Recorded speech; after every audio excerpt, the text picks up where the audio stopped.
नमस्कार, आप देख रहे हैं के न्यूज़। मैं हूं आपके साथ मानसी।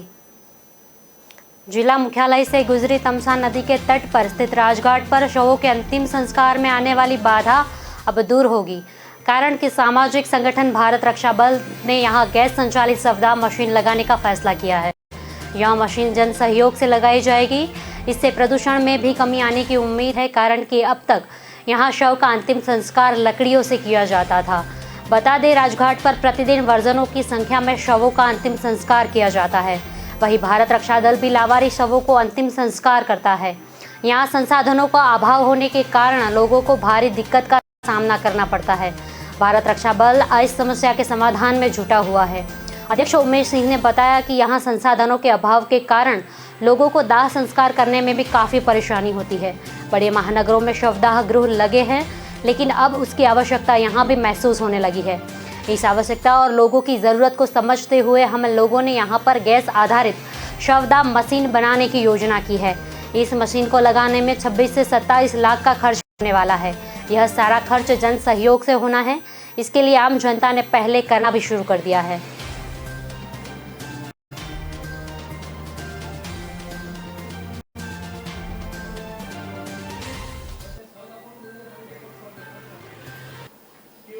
जोधपुर के पिपाड़ सिटी में मंगलवार को रिटर्निंग अधिकारी के द्वारा पंचायत समिति सदस्य के चुनाव के लिए राष्ट्रीय लोकतांत्रिक पार्टी के 17 नामांकन खारिज कर दिए गए हैं।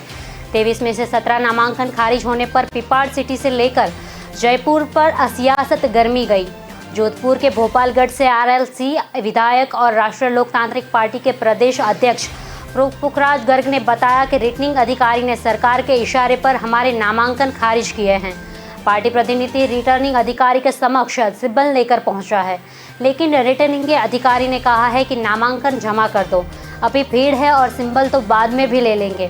3:30 बजे जब पार्टी प्रतिनिधि सिंबल लेकर पहुंचा तो रिटर्निंग अधिकारी ने कहा कि अब 3 बज गए हैं और सिंबल नहीं लिया जा सकता।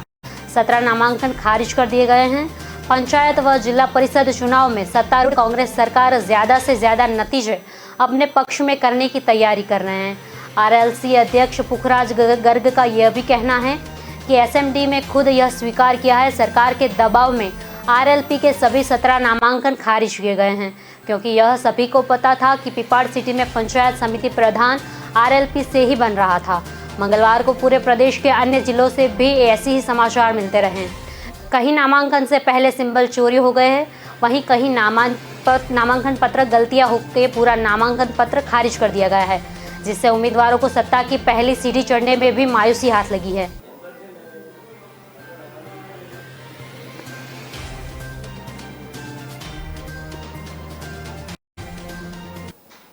राजस्थान में बरसात की उम्मीद फिर फिसलती जा रही है। प्रदेश में 17-18 अगस्त में मानसून सक्रिय होने की बात कहने वाले मौसम विभाग ने भी यू टर्न लिया है। पहले विभाग ने बगली की खाड़ी से नया दबाव क्षेत्र बनने की बात कहते हुए प्रदेश से फिर से बरसात का दौर शुरू होने की बात कही थी, पर अब फिर बरसात की संभावना से इनकार कर दिया है। स्काईमेट वेदर रिपोर्ट ने भी बुधवार को प्रदेश में भी बरसात होने की संभावना जताई है। हालांकि पूर्व राजस्थान के कुछ इलाकों में मेघ गर्जन के साथ छिटपुट बरसात हो सकती है। पूर्वी राजस्थान में 17 व 18 अगस्त को मानसून सक्रिय होने के साथ कुछ इलाकों में भारी बरसात की संभावना जताने वाले मौसम विज्ञान केंद्र जयपुर ने अब उदयपुर व कोटा संभाग के लिए कुछ इलाकों में हल्की बरसात की संभावना ही जताई है। रिपोर्ट के अनुसार अगले 24 घंटों के दौरान गंगीय पश्चिम बंगाल, ओडिशा, तेलंगाना के कुछ हिस्सों, तटीय आंध्र प्रदेश, छत्तीसगढ़ के कुछ हिस्सों में, मेघालय और अरुणाचल प्रदेश के हल्की मध्यम बारिश से कुछ स्थानों पर भारी बारिश हो सकती है। झारखंड, बिहार, पूर्वी उत्तर प्रदेश, शेष पूर्वोत्तर भारत, अंडमान और निकोबार द्वीप समूह, उत्तराखंड में भी हल्की बारिश की संभावना है।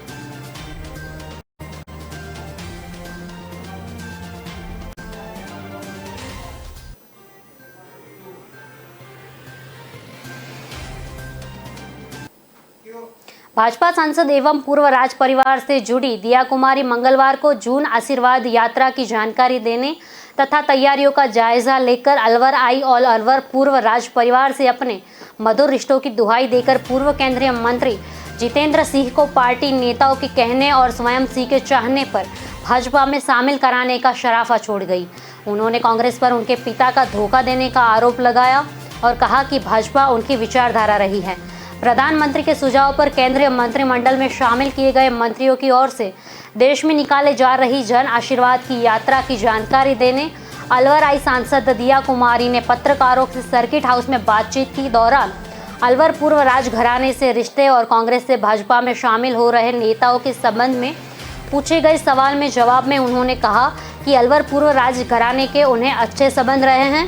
कांग्रेस से भी भाजपा में शामिल हो रहे नेताओं पर बातचीत के दौरान उन्होंने कहा कि पूर्व केंद्रीय मंत्री जितेंद्र सिंह से भाजपा में शामिल होने को लेकर अभी कोई बात नहीं हुई है, लेकिन पार्टी कहेगी या वे स्वयं इस मामले चाहेंगे तो उनका भाजपा में आने के लिए कह सकती है।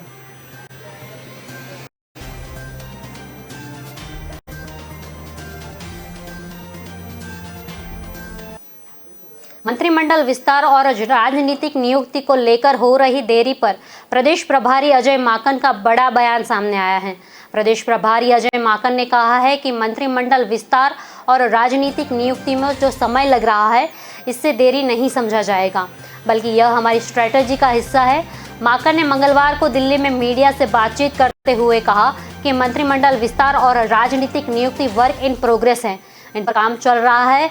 हालांकि उन्होंने अब की बार तारीख बताने से इनकार करते हुए कहा कि तारीख तय करने का काम कांग्रेस आलाकमान करेंगे, तारीख नहीं बता सकते हैं। मंत्रिमंडल विस्तार कब होगा इसका फैसला कांग्रेस आलाकमान ही लेंगे। प्रदेश प्रभारी अजय माकन ने कहा कि राजस्थान की स्थिति अब अंडर कंट्रोल है। राजस्थान के सभी नेताओं के संपर्क में हूं और सभी से लगातार बात कर रहा हूं। उन्होंने यह भी कहा है कि इन दिनों आपको कोई बयानबाजी सुनने को नहीं मिल रही है। राजस्थान में चुप्पी इसलिए है क्योंकि कांग्रेस आलाकमान लगातार काम कर रहा है। उन्होंने कहा है राजस्थान में अगर नेता शोर मचाते हैं तो भी दिक्कत होती है और चुप्पी है तब भी दिक्कत हो रही है। प्रदेश प्रभारी अजय माकन ने कहा कि पूर्व deputy CM Sachin Pilot party से नाराज नहीं है। पायलट का कांग्रेस की विचारधारा में पूरा विश्वास है। पायलट ने सब जगह चुनाव प्रसार किया है। पायलट को जी नाराजगी जी उन्होंने मीडिया के समक्ष भी बताई और कांग्रेस आलाकमान को भी बताई है। उन्होंने भी सुझाव दिया है, उस पर भी कांग्रेस आलाकमान काम कर रहे हैं।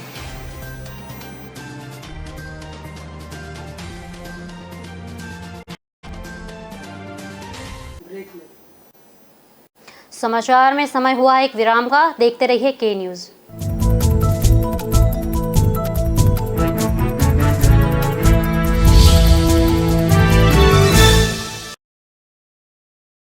न ऐश का न द्वेष का, यह दंगल है देश का। सुलगती समस्याओं के जुलसते सवालों का होगा दंगल देश का।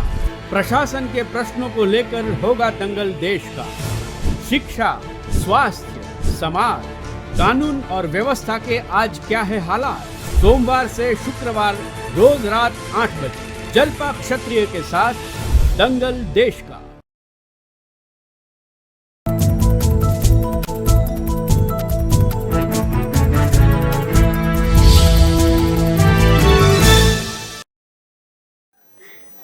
ब्रेक के बाद आपका स्वागत है। प्रदेश के 6 जिलों में हो रहे पंचायत जिला परिषद चुनाव के लिए वापसी बुधवार को है। दोपहर 3 बजे तक प्रत्याशी नाम वापस ले सकेंगे। इस बीच टिकट नहीं मिलने से नाराज होकर बागी होकर चुनाव मैदान में कूदे प्रत्याशियों ने सत्तारूढ़ कांग्रेस की देश ने बढ़ानी दी है। नामांकन भरने के साथ ही विधायकों और पार्टी के अन्य नेता बागियों से संपर्क कर उन्हें मनाने में जुटे हुए हैं। हालांकि कांग्रेस नेताओं का दावा है कि नाम वापसी का समय बीतने से पहले वह अपने अपने बागियों के नाम बनाने में कामयाब हो जाएंगे। लेकिन अगर पार्टी नेताओं के मनाने में कामयाब नहीं हो पाते हैं, कांग्रेस प्रत्याशियों को बागियों से कड़ी टक्कर मिलने के साथ ही नुकसान भी उठाना पड़ सकता है। वहीं दूसरी ओर बागियों को मनाने में विधायकों के साथ साथ प्रदेश कांग्रेस कंट्रोल रूम में तैनात नेता भी लगातार फोन के जरिए संपर्क कर नाम वापसी की अपील कर रहे हैं। साथ नामांकन पत्र वापस लेकर कांग्रेस प्रत्याशी के समर्थन में प्रचार करने की अपील भी कर रहे हैं। इधर बागी प्रत्याशियों को राजनीतिक नियुक्ति, पार्षद बनाने और संगठन में अहमियत देने का लालच भी दिया जा रहा है, जिससे कि बागी प्रत्याशी अपना नामांकन वापस ले लें। दरअसल सबसे ज्यादा बगावत बसपा के कांग्रेस में आए विधायकों और निर्दलीय विधायकों के क्षेत्र में है, जहां टिकट नहीं मिलने से नाराज होकर कांग्रेस कार्यकर्ताओं ने बगावत का झंडा उठा लिया है। कांग्रेस के टिकट पर विधानसभा चुनाव हारे नेताओं ने अपने समर्थकों को बागी प्रत्याशियों के तौर पर चुनाव मैदान में उतारा है। ऐसे में यहां कांग्रेस प्रत्याशियों को नुकसान उठाना पड़ सकता है। गौरतलब है कि बगावत के डर से प्रदेश कांग्रेस के प्रत्याशियों को सूची सार्वजनिक नहीं की थी और फोन के जरिए ही सूचना देकर प्रत्याशियों को नामांकन भरने को कहा गया था। इधर पंचायत जिला परिषद चुनाव में सोमवार को नामांकन दाखिल करने के बाद अब नाम वापसी की आज है।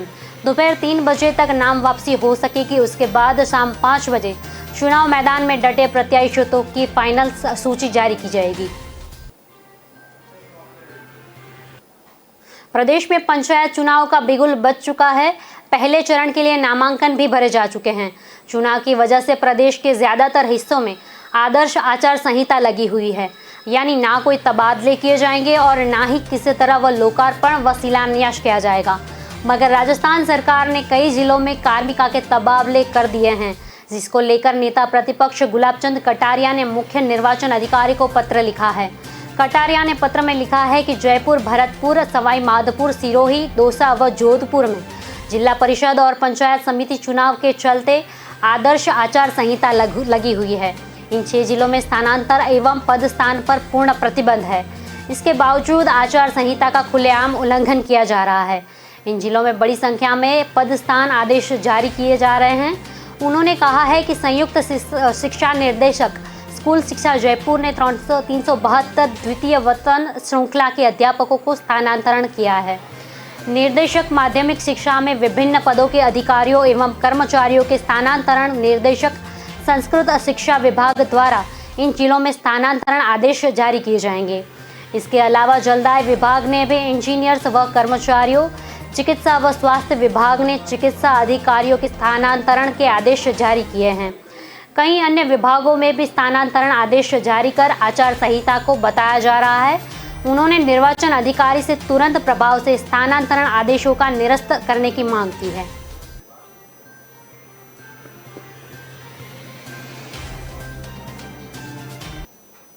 मुख्यमंत्री अशोक गहलोत ने रक्षाबंधन के दिन रविवार को Jaipur city transport services limited को सभी बसों में महिला यात्री निःशुल्क यात्रा के प्रस्ताव को मंजूरी दी है, लेकिन जेसीटी कर्मचारियों ने अपनी मांग के चलते रक्षाबंधन पर 1 दिन के अवकाश पर रहने की घोषणा कर दी है, जिससे महिला यात्रियों को निःशुल्क यात्रा पर बड़ा संशय हो गया है। त्योहारों पर जेसीटीसीएल की बसें नहीं चली तो महिलाओं और यात्रियों को भारी परेशानी का सामना करना पड़ सकता है। मंगलवार को लाल कोठी स्थित मुख्यालय पर प्रदर्शन किया जाएगा। कर्मचारियों को 2 महीने का वेतन नहीं मिला है। एम्प्लॉय यूनियन के पदाधिकारियों ने प्रदर्शन के बाद प्रबंधन को ज्ञापन सौंपा। साथ ही प्रबंधन के साथ वार्ता की, जिसमें प्रबंधन ने रक्षाबंधन से पहले 2 माह के वेतन का एकामुश्त भुगतान करने का आश्वासन दिया है। अन्य मांगों का भी सकारात्मक समाधान जल्दी किए जाने का आश्वासन दिया है। यूनियन के पदाधिकारियों ने कहा है कि रक्षाबंधन से पहले सभी मांगों पर सकारात्मक कार्यवाही नहीं की गई तो रक्षाबंधन को सभी कर्मचारी 1 दिन के ऐच्छिक अवकाश पर रहेंगे।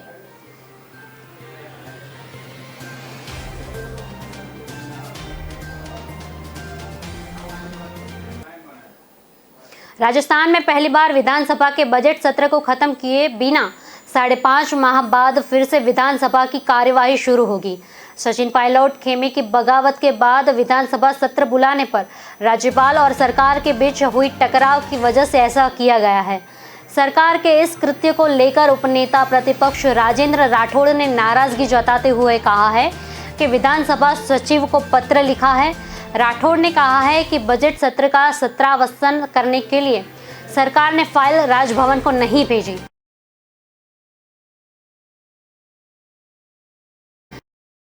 सरकार के इस कृत्य के सीधे तौर पर राज्यपाल के अधिकारियों का आक्रमण हो रहा है। यहाँ लोकतंत्र अपमान है। राठौड़ ने पत्र में संविधान के आर्टिकल 174 के साथ कई अन्य सवाल भी खड़े किए गए हैं। उन्होंने कहा है कि सत्रावसान किए बिना सत्र आहत करने के लिए विधायक प्रश्न पूछने से भी वंचित रह जाएंगे। उन्होंने मांग की है कि विधानसभा का सत्रावसान कर राज्यपाल से विधानसभा आयत करवाए जाए। आपको बता दें कि राज्यपाल से हुए टकराव के बाद सरकार ने दिल्ली की तर्ज पर सत्रावसान के लिए राज्यपाल को फाइल ही नहीं भेजने का नया रास्ता निकाला है। बजट सत्र को कार्यवाही 19 मार्च को अनिश्चित काल के लिए स्थगित की गई है। 6 महीने के भीतर एक बार विधानसभा को बैठक बुलाना अनिवार्य होता है। इस हिसाब से 18 सितंबर तक विधानसभा की बैठक बुलाना जरूरी था। इसी को देखते हुए सत्रावसान की विधानसभा की अगली बैठक 9 सितंबर को बुलाई गई है। सचिन पायलट खेमे की बगावत के वक्त सरकार 31 जुलाई 2020 से पहले विधानसभा सत्र बुलाना चाहती थी। इसके लिए कैबिनेट से प्रस्ताव पारित कर फाइल राज्यपालों को भेजी गई थी, मगर राज्यपाल ने 21 दिन पहले ही नोटिस देकर अचानक सत्र बुलाने का कारण पूछते हुए फाइल को लौटा दिया था। इसके बाद सरकार ने 3 बार राजभवन फाइल भेजी, तीनों बार फाइल लौटा दी गई थी। मुख्यमंत्री सहित उनके समर्थक कांग्रेस और निर्दलीय विधायकों ने राजभवन में धरना दिया और नारेबाजी की। इसके बाद राज्यपाल ने 14 अगस्त 2020 से विधानसभा सत्र बुलाने की फाइल को मंजूरी दी थी।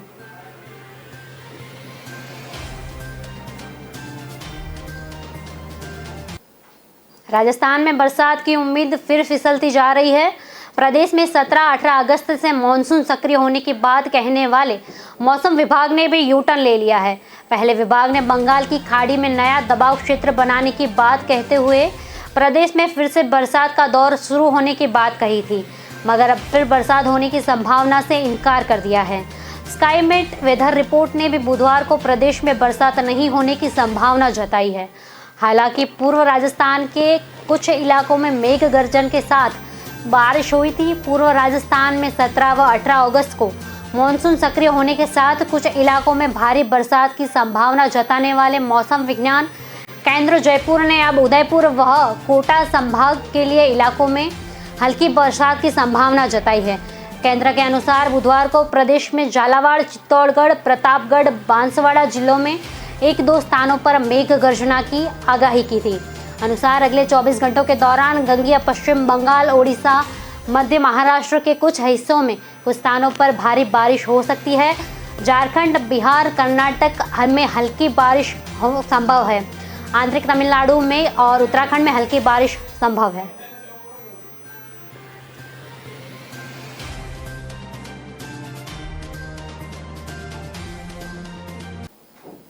अभी समय हुआ है एक ब्रेक का, देखते रहिए के न्यूज़।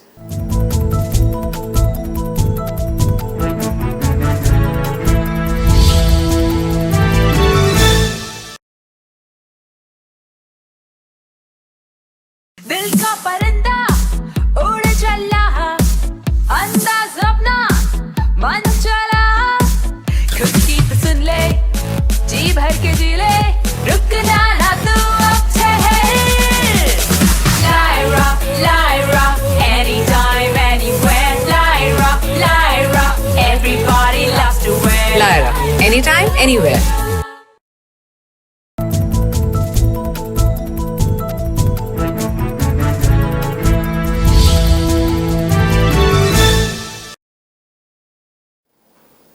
ब्रेक के बाद आपका स्वागत है। लालूसोट उपखंड अधिकारी कार्यालय की ओर से शिवसीपुरा गांव स्थित पंजाब नेशनल बैंक की शाखा से कर्ज लेने के बाद जमा नहीं कराने वाले किसानों की जमीन नीलामी का आदेश निकाले जाने को आक्रोशित किसानों ने 20 अगस्त को किसान महापंचायत का निर्णय किया है। सोमवार की किसानों की बैठक पंचायत समिति कार्यालय के सामने हुई थी। भारतीय किसान संघ के जिला मंत्री धर्मराज मीना ने बैठक में कहा था कि किसानों में ग्राम शिवसीपुरा स्थित पंजाब नेशनल बैंक से कृषि कार्य करने के लिए कर्ज लिया था। किसानों को अपनी फसल का उचित मूल्य नहीं मिल पाने और अनावृष्टि और कभी कभी अतिवृष्टि से फसल खराब हो जाती है आदि समस्याओं के चलते हुए किसान बैंक के ऋण चुकाने में असमर्थ हो गए हैं। उन्होंने कहा है कि प्रदेश की वर्तमान सरकार ने अपनी घोषणा पत्र में किसानों को 10 दिन में कर्ज माफी का वादा किया था। इस वादे के चलते किसान अपने कर्ज से अपने आप को मुक्त मान के बैठा हुआ था और अब 2.5 साल निकल जाने के बाद अचानक जमीन नीलामी की कार्यवाही को होते देखकर क्षेत्र में किसान भयभीत होने लगे हैं। उन्होंने कहा है कि इस वक्त सभी किसानों के खेतों में फसल खड़ी है, उसके बाद भी नीलामी के आदेश देना अमानवीय बर्ताव है। उक्त समस्या के समाधान के विषय में चिंतन करने के लिए क्षेत्र के किसानों ने शिवसीपुरा में 20 अगस्त को एक किसान पंचायत करने का निर्णय किया है।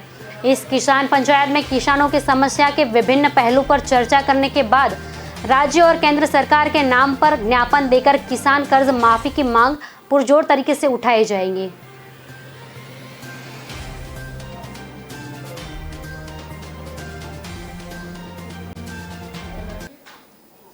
जोधपुर में पाइपलाइन के जरिए या जवाही पुनः भरण की पाली में पानी का संकट दूर करने के दावे पिछले 2 दशक से सुनते आ रहे हैं। जैसे ही अकाल पड़ता है, आनंद काफानन में रेल और टेकरी में जरिए पानी का जुगाड़ किया जाता है। वक्त निकलते ही सब भूल जाते हैं। यहाँ के जनप्रतिनिधियों और प्रशासकों की नीयत का खामियाजा जनता भुगत रही है। इसे नकारापन कहे या निश्चित में खोट, यहाँ की जनप्रतिनिधियों और प्रशासन 70 किलोमीटर तक दूर जोधपुर से पाली तक पानी लाने में भी सफल नहीं हो सके हैं। नतीजतन पानी की समस्या यथावत बनी हुई है। जवाही बांध का पानी भी पूरे जिले में सप्लाई किया जा रहा है। इससे जिला मुख्यालय समेत अन्य शहरों और गांवों में पानी का संकट खड़ा हो जाता है। मज़े की बात यह भी है कि जोधपुर में पाली के बीच 2002 की अकाल में बिछाई गई पाइपलाइन 18 साल से काफ़ी धूल खा रही है। मार्च 2002 में पानी का भयंकर किल्लत को चलते तत्कालीन मुख्यमंत्री अशोक गहलोत की सरकार ने जोधपुर में रोहट तक पाइपलाइन की स्वीकृति दी थी। इस समय जलदाय विभाग ने जैसलमेर जिले के पाइपलाइन उखाड़कर मात्र 28 दिनों में कुड़ी और जोधपुर के रोइंट तक पाइपलाइन बिछाकर पानी पहुंचाया था। इस लाइन की सहायता से रोहट उपखंड व सोजत उपखंड के गांव में टेकरों से जलापूर्ति की गई थी। रोहट से पाली तक पाइपलाइन जोड़कर भी पानी पहुंचाया गया था। इसके बाद पाली जोधपुर के बीच हाईवे निर्माण के दौरान कंपनी ने पाइपलाइन को उखाड़ दिया था।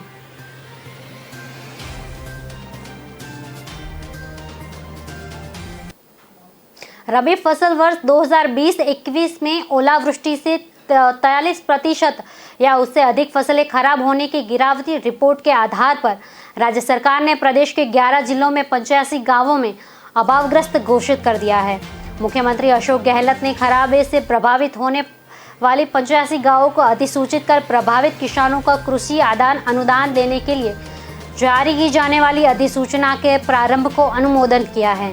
राज्य सरकार ने रबी फसल 2020-21 में ओलावृष्टि में फसलें खराब होने की गिरफ्तारी के निर्देश दिए थे। जिला कलेक्टरों से प्राप्त नियमित एवं विशेष गिरा रिपोर्ट के आधार पर जिले के 28, हनुमानगढ़ के 19 और चित्तौड़गढ़ एवं बाड़मेर के 2 तथा अलवर जिले के 1 गांव को अभावग्रस्त घोषित किया था। हाड़ौती में बाढ़ से हुए नुकसान को लेकर भाजपा प्रत्याध्यक्ष सतीश पुनिया का रिपोर्ट मिला है। पार्टी की ओर से गठित कमेटी ने राज्य सरकार से 100% खराबा घोषित करने के साथ बारिश से मरने वाले लोगों को परिजनों को 4 लाख रुपए अधिक सहायता देने की मांग की है।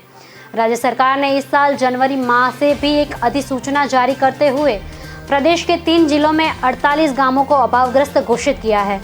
जिला कलेक्टरों से प्राप्त सूचना के अनुसार खरीफ फसल 2020 में ओलावृष्टि एवं कीट आक्रमण के फसलों को हुए नुकसान को देखते हुए तब यह निर्णय लिया गया था।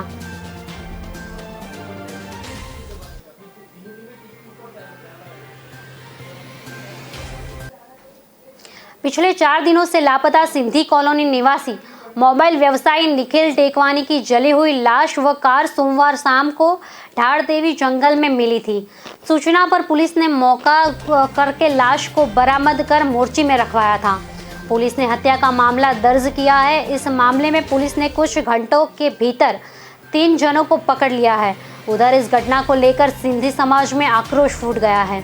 इस मामले में सोमवार देर रात कोटा की सिंधी कॉलोनी स्थित मृतक के घर बाहर सिंधु समाज, कई व्यापार संघ के पदाधिकारी सहित काफी लोग एकत्र हो गए थे। मृतक के परिजनों व पदाधिकारियों ने मृतक निखिल के हत्यारी को गिरफ्तार करने व उनको कड़ी सजा देने की मांग को लेकर मंगलवार सुबह प्रदर्शन करने व बाजार बंद करने की घोषणा की थी। इस क्रम में मंगलवार सुबह 9 बजे तक करीब मृतक के परिवार गुमानपुरा व्यापार संघ प्लाजा, साइमन प्लाजा सहित मृतक के घर के बाहर एकत्र हुए थे। वहां गुमानपुरा स्थित इंदिरा गांधी सर्किल पर लोग एकत्र हो गए। यहां लोगों ने सर्किल की चारों ओर रास्ता जाम कर दिया था।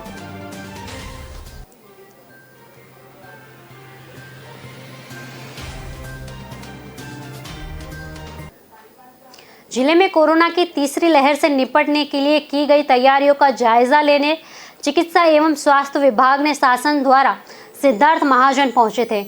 उन्होंने सिकंदरा व गाजीगढ़ स्वास्थ्य केंद्र का निरीक्षण किया था। इसके बाद सर्किट हाउस में अधिकारियों की बैठक को लेकर आवश्यक दिशा निर्देश दिए गए थे। चिकित्सा एवं स्वास्थ्य विभाग की 8 टीमों ने जिले के कई सामुदायिक स्वास्थ्य केंद्रों का निरीक्षण भी किया था। बैठक में महाजन ने कहा कि कोरोना की तीसरी लहर से निपटने के लिए तैयारियां पूरी रखें। दूसरी लहर में की गई व्यवस्था से सबक लेकर कार्य योजना बनाई जाए। अस्पताल में बेड, ऑक्सीजन आदि की कमी नहीं आनी चाहिए। कोरोना की तीसरी लहर में जिला अस्पताल में अधिक लीड नहीं दें, बल्कि सामुदायिक स्वास्थ्य केंद्र स्तर पर व्यवस्थाओं को बेहतर रखें। इस अवसर पर महाजन व जिला कलेक्टर पीयूष समारिया ने प्राथमिक स्वास्थ्य केंद्र को वर्ष 2019-20 का कायाकल्प पुरस्कार दिया। इस दौरान मनीष चौधरी, डॉक्टर सुभाष बिलोनिया, डॉक्टर मीना सहित वही जिला अस्पताल में डॉक्टर राकेश विश्वकर्मा को निरीक्षण किया। निर्देशक ने सीएचसी के चिकित्सक व चिकित्सा कर्मियों को 1-to-1 संवाद किया। साथ ही ऑक्सीजन को और अन्य मेडिकल इक्विपमेंट की ट्रेनिंग की जानकारी दी। इस दौरान चिकित्सा कर्मियों ने भी स्वास्थ्य सेवाओं को लेकर कई सुझाव दिए।